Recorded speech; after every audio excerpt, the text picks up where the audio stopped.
Pesta Kesenian Bali PKB yang digelar rutin setiap tahun merupakan ajang menyarukan kreativitas seni dan pelestarian budaya. Meski demikian, saat menutup ajang bergengsi tersebut, Gubernur Bali Made Mangkupastika berharap PKB dapat memberi kontribusi nyata terhadap peningkatan kesejahteraan masyarakat, khususnya para seniman. Bila tidak, ajang PKB perlu dievaluasi.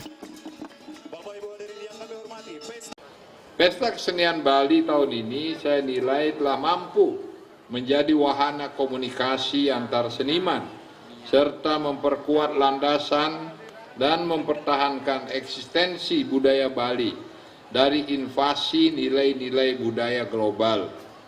Pesta Kesenian Bali bukan sekedar mempresentasikan hasil kesenian semata, lebih daripada itu, pelaksanaan Pesta Kesenian Bali benar-benar telah menjadi ruang apresiasi terhadap ragam kekayaan kebudayaan daerah yang adiluhung sebagai cermin masih lestarinya warisan budaya yang kita miliki. Yang paling meriah buat para juara satu. Pada kesempatan tersebut, Gubernur menyerahkan hadiah kepada para pemenang lomba serangkaian ajang PKB.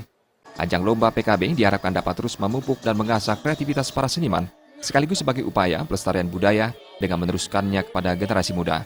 Sebagai penutupan ditampilkan pementasan sendra tari Kresnayana bertajuk Kresna Asmaramurti. Sendra tari dibawakan siswa SMK Negeri 3 Sukawati.